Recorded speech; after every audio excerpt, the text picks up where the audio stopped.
Today I have Ted Fowler joining us from Westlab in Ballarat. Westlab is an importer and distributor of laboratory equipment from their headquarters in Ballarat, Australia-wide. Ballarat, in case you're wondering, is about an hour northwest of Melbourne in Victoria, Australia. Okay, so Westlab, we've been in operation for just over 20 years. We're a specialist supplier of consumables, equipment and storage to the laboratory industry. So we supply, our business is roughly split between schools, that's science in schools, industry, which consists probably largely of the food and beverage industry, and universities and research. And do you distribute Australia-wide? Yes. So we supply laboratories throughout Australia, and most of our supply is direct to the end user. Okay, and before any of this started, what size were you in terms of revenues, roughly? We're probably roughly about a $4 million business. Okay. And what have you achieved so far in terms of growth total? Well, in the last probably 2 to 3 years, we've basically doubled the size of the business. So we're on track for around a $9 million turnover. And we feel there's scope to grow a lot more with our current model. Which isn't too bad. Yeah. Now, you're not in Sydney or Melbourne. Remind me, where exactly are you? We're in Ballarat, Victoria, which is about an hour west of Melbourne. So we're in a regional centre, which obviously has its challenges, especially in terms of travel. We do now have a field specialist based in Sydney. Yeah. So you must be you would be now one of the more significant businesses in Ballarat, I suspect. In terms of overall size, yeah, we're getting up there. That's amazing, and I guess what our viewers are interested in is how exactly have you done it. I mean, the fact that I'm interviewing you, I guess would suggest that it has something to do with SPE. Well, I'm just going to say, Justin, one key statistic to mention is you have TNT over there, the transport company. Yeah, I think so. I'm not sure. I think we do. Yeah, we are their biggest customer in Ballarat. So in terms of number of parcels sent, we are their biggest. Mm-hmm. I'm not surprised. Yeah. So has SPE played a part in that growth? Yes, absolutely. Okay, so maybe start with a high level. Tell us what you've done over the last 3 years to achieve that growth, because coming close to doubling the size of the business in 3 years is nothing short of phenomenal. So give us a big picture, and then we'll zoom in and talk about various elements of that. Yeah, well, I suppose our initial implementation of SPE was a partial idea. We had seen some snippets from your book on the machine. We introduced the idea of sales coordinators supporting field sales specialists. I guess what it basically was, we had somebody in the office, one person in the office for every person out on the road. And this person simply looked after making the appointments, a lot of the follow-up, a lot of the customer service queries that are coming in. So we operated as 3 teams. We each handled different geographical regions. And I guess there's a bit of healthy competition, which drove growth. There was probably an increase in activity. So that was really phase 1. But what we found was that we can only reach a certain level with that model. So you had 3 field salespeople, each were partnered up with an inside coordinator, is that right? Correct. And what sort of growth did you drive with that configuration? We probably drove about between 30 to 40% growth. So it was quite a successful model. Yeah, because I had not met you at that point. I think you'd been referred to the book by other people in the community. And by the time I think when we spoke for the first time, You said, "Oh, well, we've been following along the stuff in the book, and we've already increased sales by 30%." Was a number that I remember, which is nice to hear. That should have paid for the book. Yes, it did. Yeah. In fact, you probably hadn't even bought the book because it wasn't available at the time. So No, I only had the first couple of chapters. yeah, so it definitely paid for you to download the book. Um, so what problem, I guess, had you to get an uplift of 30% just from pairing salespeople up with sales coordinators or BDCs as we call them nowadays? There was obviously a problem there that you solved. What was the problem? Um, yeah, that's a good question. I think what it meant was we had much faster response to our clients' needs. So we worked at a fairly tightly knit team of two. Um, as we went out to visit customers, we could tell our clients about our business BDC back in the office, Yeah. and they could form a relationship, develop a relationship with them, which meant that the customer got a better experience from us. Okay, because so for things that were kind of transactional, they could talk directly to the sales coordinator. Correct. And Absolutely. did you have a separate customer service team at that time? No, at that time we didn't, and that was probably one of the constraints of the whole thing. Yeah, because the BDCs essentially would have ended up turning into customer service reps. Well, that's what happened. The as the business grew, and the inquiries started flowing, and the quotes needed to be done, it became a bit of a never-ending story of chasing up quotes, trying to make appointments, Yeah. and handling customer service queries. But let's not go there yet. Let's talk about the problem that you solved with that first change. So the first change was partnering salespeople up with sales coordinators or BDCs. I'm guessing that would have had, for you to experience that kind of growth, that would have had to have resulted in your salespeople spending more time in the field with customers. Correct. There was a big uplift in activity. So what sort of uplift in activity and what sort of impact on the amount of time that your salespeople spent in the field as opposed to not in the field? It's stretching my memory a little bit now because Yes. it goes back 3 years. It's probably painful to remember. Yeah. But I think ultimately the three of us, we were aiming to be out on the road, as it were, between 2 to 3 days per week. And we're probably seeing, 5 clients on those days, perhaps sometimes even more. And is that with the coordinators or before you had them? That's with them. Okay, So and what were you doing before it that? was very ad hoc. Before that, it was very ad hoc. There were three of us kind of floating around where we felt we needed to be. We had a rough arrangement of territories, geographical territories. We monitored the sales per territory. And if we felt we had a busy week and a lot on our schedule, we would spend a week back in the office Okay. with clients. So what this Okay. did was, So the sales coordinators got you out in the field, and it sounds like it enabled you to have a more structured approach to business development too, absolutely, yes, rather than just whenever you got to it. yes. Okay. One of the problems I shouldn't talk about problems, but one of the limitations we experienced were some people, some of the BDCs were better at customer service, others were better at making appointments. Mm-hmm. So we had this slight conflict of interest, you might say.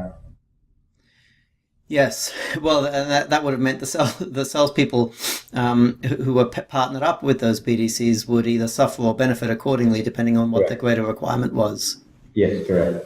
Okay, so in that phase, if we call that phase one, where you increase sales 30%, how long did that take from when you started to when you called me and said, "Can you come in?" I would say it was roughly 12 months. Okay, that's actually, I remember you did say 12 months. Okay, so 12 months to achieve that. And then the problem was that your BDCs were getting busy with customer service work and you'd sort of hit that point of diminishing returns. Yes, so we ran it for another probably 9 months, and we realized we were plateauing in terms of sales, and something had to change, and we thought we'd call in at that point, take us to the next level. Yeah. And I want to say I was in the UK when I spoke to you for the first time. I'm not sure exactly, but I think I might have been in the UK. I remember. I mean, I wish it was the kind of conversation that I had every day, where somebody calls and says, "Look, I'd like to run a workshop with you. You know, you've already increased our business 30% before we even met you." There's not a lot of selling required from my perspective. If everyone rang up like that, it'd be fantastic. Oh, So, so I came out and I ran a 2-day workshop with you guys, and I'm guessing it was maybe a shock to the system because the model we ended up proposing was quite different from the one that you currently had. Were you surprised, or were you kind of expecting that after reading the book? no, I was somewhat surprised actually. Yeah, I thought we had been quite on track. I never realised that we were, had a long way to go in implementing the full system. So maybe relate to people who are watching what the differences were between the model that we ended up with. And we built it together. It wasn't just like floated in and stirred things up for the sake of being controversial. We kind of worked through it together, I think. But tell people the differences between what you had and what we ended up designing in that workshop. Well, I think the key takeaway we got from that was we needed to have a dedicated customer service team, which we split off immediately. At that stage, I think we had 2 people dedicated to customer service in our new model. And what we made their role was purely reactive. So they were reacting to inbound calls, requests for quotations. We also identified within that customer service team a bids and tenders role. So this particular person focuses very much on larger quotes, specialist tenders and that kind of thing. And that's a role we want to further develop because we see huge potential in it.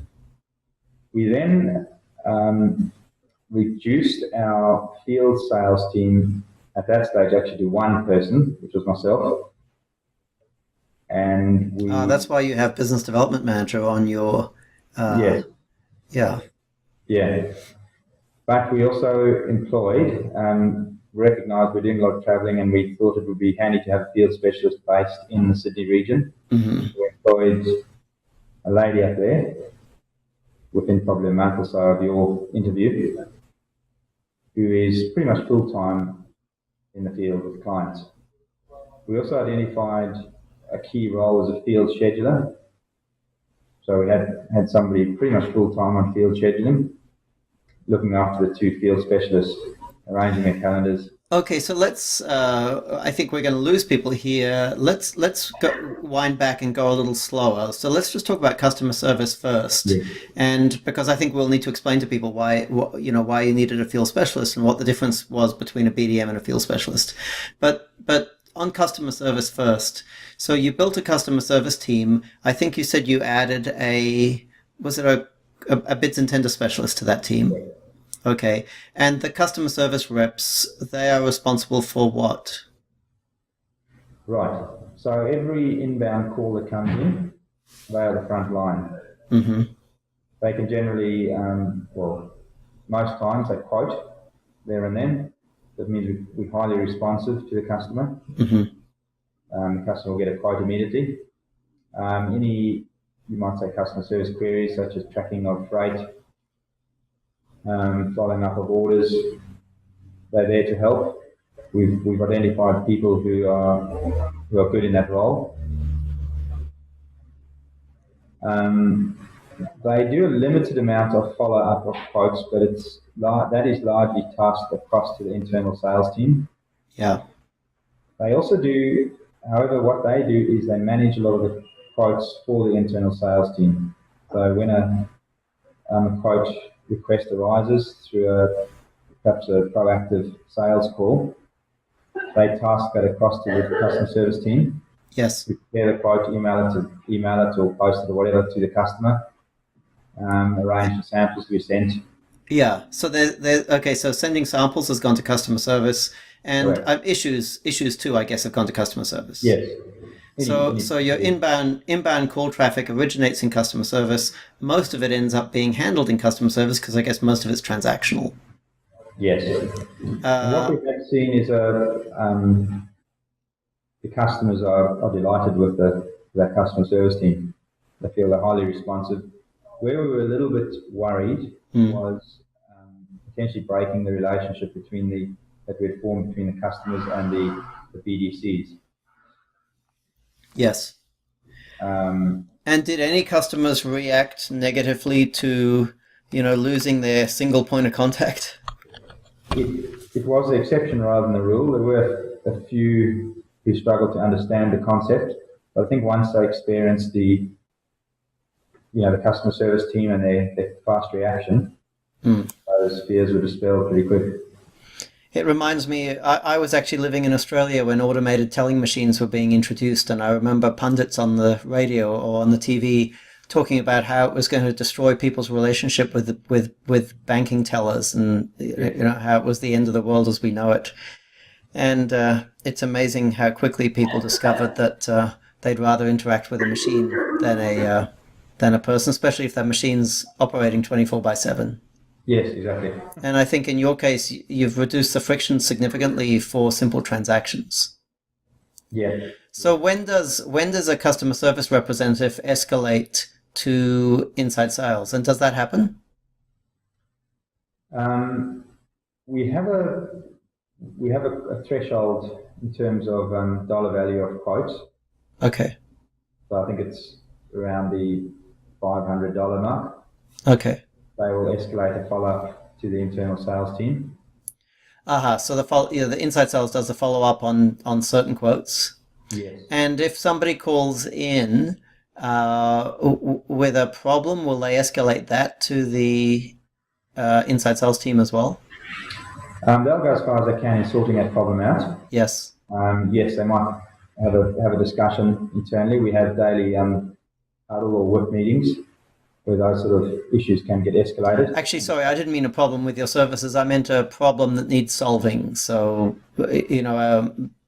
I'm guessing generally what happens is we see two types of inquiries hitting customer service. One is where somebody says, look, I want to order one of these, and they know roughly what they want. And the other is where somebody calls and says, hey, I have a problem. I don't know how to solve it. Do you guys have a solution? Oh, I see. Yeah, I have to check on that, Justin. But I believe they would raise that either by email or they sit pretty close in proximity. So they probably refer to the internal team. Okay, so let's introduce the notion of inside sales, because previously you had two or three salespeople in the field and customer service representatives. The biggest change I think that came out of the workshop was I suggested to you, hey, you guys, maybe you should have a dedicated inside sales team. So that was probably a radical idea, because until now sales had been something that was predominantly done in the field. How did that idea strike you at the time, and what have you done since?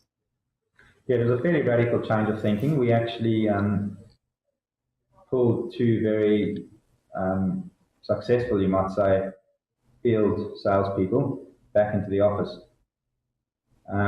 We are very focused on reaching our 30 meaningful sales interactions with clients every day. What it meant was we dramatically increased the amount of contact we were having with our clients. We had 3 inside salespeople on the team, plus a field scheduler who sits with the team.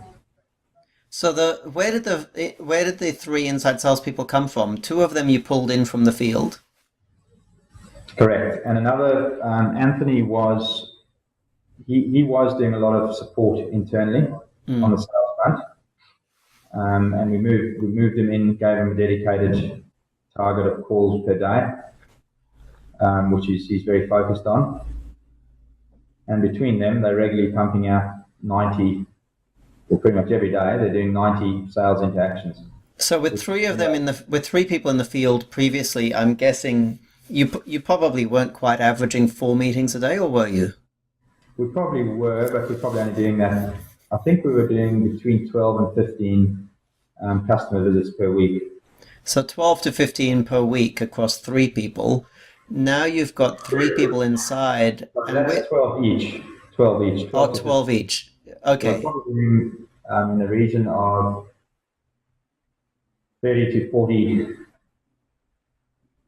perhaps just a little bit over 40 sometimes, actual face-to-face visits per week.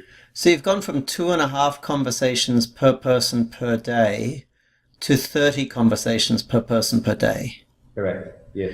Now, what observations do you have about the quality of those conversations? In what cases and to what extent does quality suffer? Are you finding when you talk to people on the phone as opposed to going and seeing them in the flesh? Well, we did have a 2-day telephone sales training course, which I could recommend to anyone, which I think helped just in terms of general approach to customers, how to speak to customers.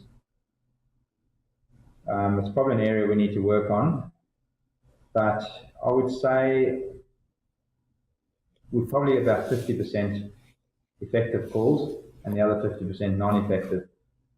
However, it's very hard to qualify what is an effective call. Yeah, but I guess what I'm curious about is in the past, if you had gone and visited a person face to face and had a good productive conversation, and now you visit that person on the telephone rather than face to face, the same person, let's assume, is that how and let's say you did that 10 times in a row over a period of time. Of those 10 conversations that you have on the phone as opposed to in the field, how many of them are less effective because you're on the telephone, and to what extent are they less effective, do you think? Oh, I see what you mean. There's not a whole lot of difference. There's certain discrete activities which you cannot perform on the phone. Mm-hmm. For instance, you physically can't show somebody a product, let them feel and touch it on the phone. But there's a lot that can be done on the phone, and one of the areas we found especially effective via phone and email is closing of sales. Mm-hmm. It's not easy to sit in front of somebody and close the deal always. Yes. It's often easier to do it over the phone or by email, especially when there's negotiation involved. Does that make sense? Yes, it's a bit hard to ring. It's a bit hard to ring someone and say, "Can I have permission to come and sit in your office and move the paper while you hold the pen?" Yes, exactly. But you can ring them up and say, "Dude, where's the PO?" Exactly, and often people aren't prepared to make a decision when they're sitting right in front of you. They've got to go away and talk to somebody or get another signature. But you can phone them every 10 minutes about it. Yeah, so this is an important point. I don't want to let this slip by. What your, I guess, feeling is that there hasn't been a meaningful or a material degradation in the quality of meetings. You've simply discovered there are certain activities that you have to do in the field for physical reasons. But in the exception of those, when you exclude those, there hasn't really been a noticeable degradation in the quality of the interactions. No, not at all. No. But of course, the volume of interactions has gone from, what do we say, 2.5 per day per person to 30 per day per person. Correct. So that's more than an order of magnitude increase in the volume of activity. I mean, that's significant. In other words, to dramatize that a little more, to achieve that increase with your old model, you would have to employ 9 more salespeople and 9 more sales coordinators for every one salesperson and sales coordinator you had at the end of phase 1. Correct, yeah. Which would have been somewhat expensive. Very. And you would have run out of people to employ in Ballarat. Yes. Okay. So that's pretty significant. Now, these activities that need to be performed in the field, you have a field scheduler who is pushing them to someone. Who does those activities in the field? 2 of our 2 field specialists. So at this stage, myself, and we have Raki, who's based in Sydney, because pretty much Sydney and Brisbane. Now, I have identified in a subsequent meeting with you that we need to probably refine what those field activities are. We have a few changes coming up in that our field scheduler is actually leaving. The demarcation, we talked about the fact that demarcation isn't as clean as we'd like it to be. No, we need to make sure those field activities are very relevant. Mm. As you said, we could you can have a mix of discrete activities that have to be performed out there. It might be a demonstration, showing a customer an article, and might be account reviews to fill the gaps. But we do need to sit down, which we're actually doing later today, and identify what are those roles that we want our field team to actually be performing. So what has been the consequence of firing up the inside sales team and generating that significant increase in the number of meaningful selling interactions that we were just talking about? What's it done to sales? And have there been any negative consequences? No, well, as I said, in the past 12 months, we've probably seen another, 30%, close to 30% increase in sales. What we're finding is there's a stronger team atmosphere. Mm-hmm.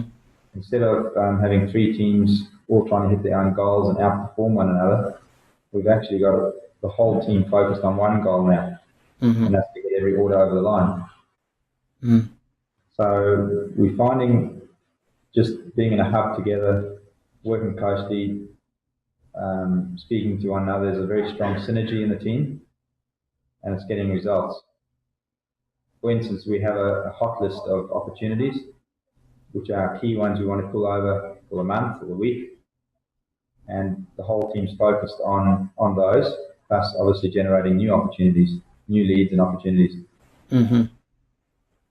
And how difficult is it to maintain those 30 conversations a day? How do they maintain them? Yeah, how difficult is it to maintain them day after day? Yeah, it takes a bit of sweat, but I think what we've tried to identify is we put a table tennis board in the office, and we do the sprint. Use the sprint formula, so they have a concentrated period of calls. Yes. And then they stop and relax for a few, perhaps 10 minutes, have a game of table tennis, get back into it. Mm-hmm. Do you literally have a table tennis table? Literally do, yeah. Excellent. Yeah. So if you've been on the phone for an hour and you're starting to feel a bit worn out, speak to your mate next to you and ask him if he wants a quick game. Yeah.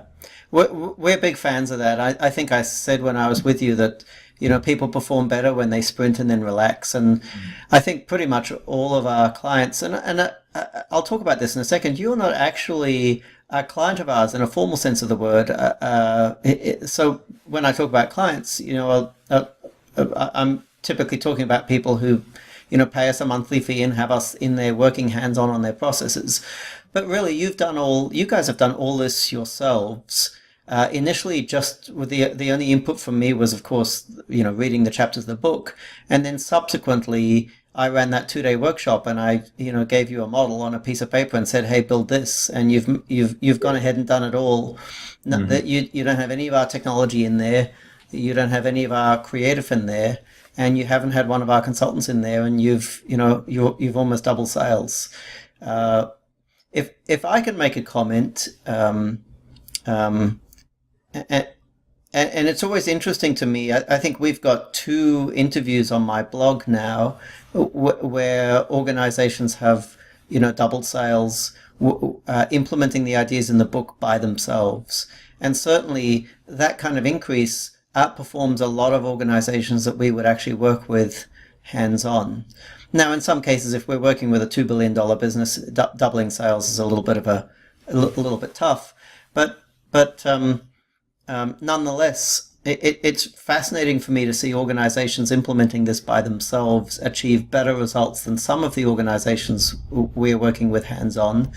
And I don't know if you can, I'll ask you in a second, I'm not sure if you can add much to that because you haven't experienced both models, but I guess my feeling would be that you guys, and I've seen this before with other organizations that have great results, including the other one on the blog that's done a similar increase. You guys have done a remarkable job of keeping it simple. Like you read the book and you implemented it the way it was described in the book. You didn't allow yourselves to get caught up in technology or the finer details.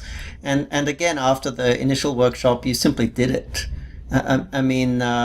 there were no change management workshops or no special counseling for people, but you simply, did it. And it fascinates me that some organizations require enormous amounts of external intervention, and other organizations just roll up their sleeves and do it. Do you have any idea what might be the difference? I think you've got to, we believe in the principle of it, and we're probably a small enough team and work closely enough to be able to implement it without ruffling too many feathers. I'll make this comment that change doesn't happen without a few broken eggs. That's it. No omelets without broken eggs. But if you believe in something and prepare to stick at it, and you see the results, it all starts looking worthwhile, doesn't it?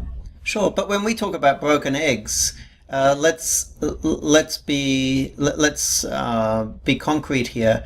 I am suspecting that not too many people have, resigned. No. Has anyone resigned? No, nobody has. And have you had to lead anyone out the back and, put them to sleep? No? We've monitored each area carefully. Yeah. Just to make sure there's nobody single area that's overloaded. So no one's resigned and no one's been dismissed? No, and one thing I would say is the actual stress of the whole thing has reduced somewhat, because in the past, and I know from personal experience, as a field rep, you might say, let's go back to our previous model, supported by a BDC, every customer service query was our own. We managed it, we owned it, every lead was our own. It was highly stressful if you had problems with a customer. Now what happens is we're a very efficient team who's straight onto it. They're handling all the day-to-day problems before they escalate into major problems. In fact, they're turning many of them into sales opportunities. So I would say overall we've actually reduced the amount of stress levels, because we have persons who are performing activities who are in the right seat in the bus, basically. So issues are getting handled effectively and fast. Follow-up of quotes is getting done quickly. The field specialists are able to focus on the client without having all these problems in the back of their mind. And we're each performing our activities with a clear mind. How many people would there be left in the business, do you think, who, given the chance, would want to revert things back to the way they were previously? Oh, I don't think anybody would. I think we've seen the runs on the board. I think we'll stick with our model and improve it. Excellent. Yeah. Well, it's a great story. So roughly how long from when you first read those first 3 chapters of The Machine to today? How many years are we talking? Probably 3 years, yeah. 3 years total. Yeah. That's an awesome story, Ted. Yes. One thing I will mention is, whilst a lot of the success can be attributed to the additional activity and the streamlining of the activity, we did implement other areas to give credit to everyone. Our website particularly. So we focus very much on reducing friction in transactions. And it's not just a website. It's an e-commerce platform. I think you'd had quite a bit of uplift from e-commerce. We have, yes, and we're improving that, taking that to the next level again. But we have one of the outcomes of a lot of our face-to-face discussions and internal sales discussions is simply getting people set up on the website for ordering. We've introduced things like a online chat, and we make sure our customer service team is highly responsive to that. So there's somebody watching it all the time. I've literally gone into clients and said, right, let's set up a login for you so you can log in and get your pricing online. And what we do is we pull up the chat box on their computer. We type in, hello customer service, please send me a login. And within 30 seconds, there's a response, here's your login. We log in and we're ready to go. Yeah, excellent. And they can change the password once in, of course. But it demonstrates to them that we have a highly responsive team, and it sets them up for future ordering. So that's a discrete activity, you might say, that you can perform face-to-face. You can remove the friction for ordering, and the chances are you won't have to visit that customer for another 12 months. Excellent. So one thing you're going to have to watch out for, Ted, is Yeah. uh, you are going to be hot property in your sort of business community. Everyone's going to want a piece of you as they start to realize the success that you've had, and you're going to have to be careful that you don't get dragged away from the business too much. Yeah, absolutely.